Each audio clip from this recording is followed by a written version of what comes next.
Die 9. Jahrestagung der Deutschen Gesellschaft für interdisziplinäre Notfall- und Akutmedizin. Vom 6. bis 8. November 2014 in Nürnberg. DGINA im Dialog. Experten blicken auf die interdisziplinäre Notfallmedizin.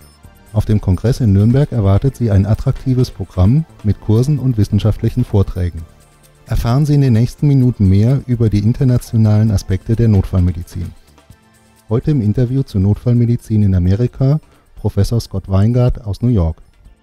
My name is Scott Weingart. I'm an emergency physician and critical care doctor, and I run a podcast called MCRIT, Podcast on Critical Care and Resuscitation.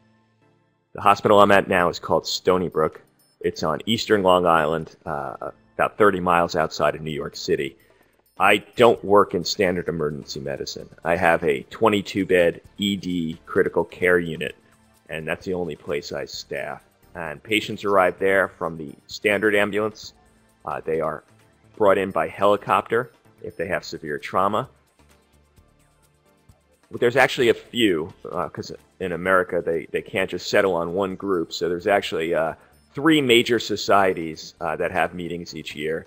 And they are valuable, but they're primarily valuable for the networking and catching up with friends. I haven't been that impressed with the lectures themselves at these national conferences. There are some that are good, but it's a mixed bag. But the conference that I think is the best one out there currently is called SMAC, Social Media and Critical Care.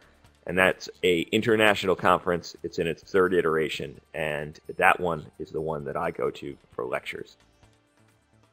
The challenges that we're dealing with in the States, and I think it's probably going to eventually promulgate across the world, is that primary care as a specialty is disappearing.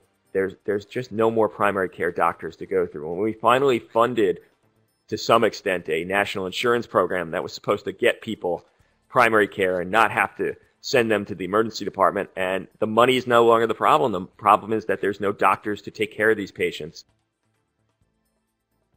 It's MCRIT, E-M-C-R-I-T, and the address is mcrit.org. It is free. It is absolutely open access, and we just talk about resuscitation and the management of the critically ill patients. So if that's interesting to you, check it out.